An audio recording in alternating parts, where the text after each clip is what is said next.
Je m'appelle Lester Burnham. Ça, c'est mon quartier. Ça, c'est ma rue. Ça, c'est ma vie. J'ai 42 ans. Dans moins d'un an, je serai mort.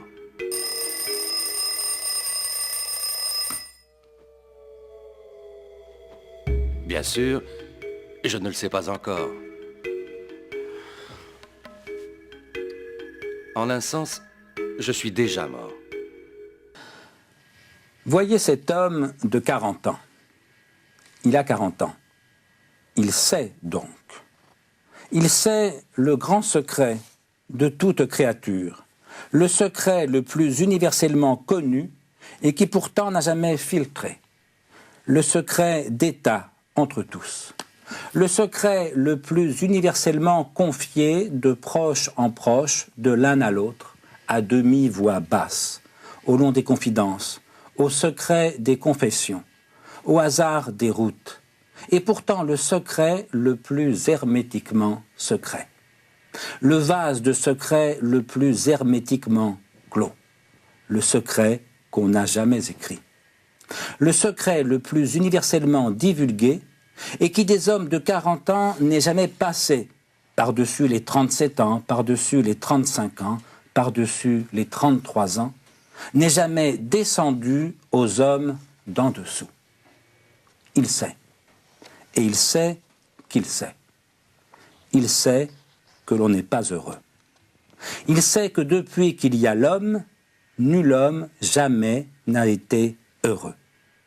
Et il le sait même si profondément, et d'une science si entrée dans le profond de son cœur, que c'est peut-être, que c'est assurément la seule croyance, la seule science à laquelle il tienne, dans laquelle il se sente et se sache engagé d'honneur. La seule précisément où il n'y ait aucun entendement, aucun masque, aucune connivence. Or, voyez l'inconséquence. Le même homme, cet homme, a naturellement un fils de 14 ans. Or, il n'a qu'une pensée, c'est que son fils soit heureux. Il ne se dit pas que ce serait la première fois que ça se verrait. Il ne se dit rien du tout. Ce qui est la marque de la pensée la plus profonde. Cet homme est ou n'est pas intellectuel. Il est ou il n'est pas philosophe. Il est ou il n'est pas blasé, blasé de peine, c'est la pire débauche. Il a une pensée de bête. Ce sont les meilleurs. Ce sont les seuls. Il n'a qu'une pensée. Et c'est une pensée de bête. Il veut que son fils soit heureux. Il ne pense qu'à ceci, que son fils soit heureux. Je ne pensais pas être ému à ce point le relisant, mais je trouve ce texte bouleversant comme très peu de textes le sont, si vous voulez. Un texte pour les pères. C'est un texte pour les pères, c'est un texte pour les hommes mûrs, parce qu'il est très vrai que l'on n'est pas heureux, là. Tout dépend en quel sens du mot, évidemment. Si l'on entend par bonheur un bonheur absolu, Peggy a raison. Et le paradoxe, ce qui rend ce texte tellement touchant, c'est effectivement à 40 ans, on sait bien que ce bonheur absolu n'est qu'un rêve. Et en même temps, on voudrait que son fils soit heureux de ce bonheur-là. On ne supporte pas qu'il soit malheureux, même qu'il soit à peu près heureux. On ne s'en contente pas. Alors, il ne faut pas tirer ce texte, à mon sens, du côté d'un discours nihiliste, dépressif ou mélancolique, ou quelqu'un qui sera d'ailleurs beaucoup moins beau et beaucoup moins émouvant, parce que ce que je crois, pour ma part, et si j'avais à faire moi-même, enfin j'en ai fait d'ailleurs plusieurs, des textes sur le bonheur, mais il me semble que ceux qui vous disent que le bonheur n'existe pas, ça prouve simplement qu'ils n'ont jamais été vraiment malheureux. Parce que ceux qui ont vraiment été malheureux au moins une fois dans leur vie savent par différence que le bonheur aussi existe. C'était avant. Le blanc n'existe que par rapport au noir. Voilà, autrement dit, si on rêve à un bonheur absolu, ce que j'appelle moi la félicité, on se voue au malheur, parce qu'on est malheureux de n'être pas heureux.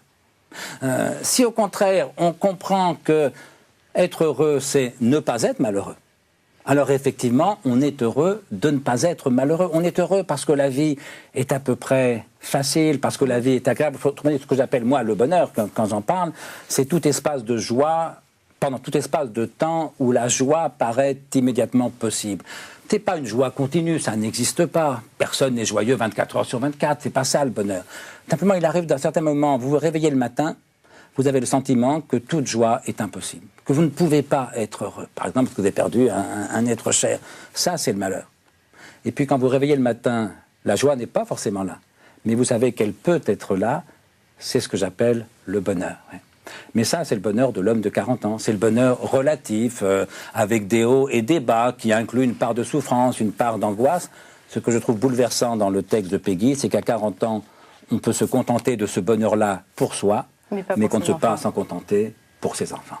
Comme disait Victor Hugo, pour conclure cette discussion, être père, c'est donner des otages au destin, et vous le citez d'ailleurs. Oui, autrement dit, il n'y a pas de père sage. Voilà, c'est ça.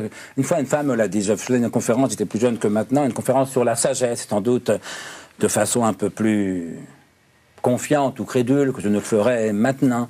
Mais bref, je parlais de la sagesse, je parlais des stoïciens, des épicuriens, de Spinoza, et une femme qui était là, peut-être une quarantaine d'années, mère de famille, me dit « Écoutez, c'est très bien ce que vous dites.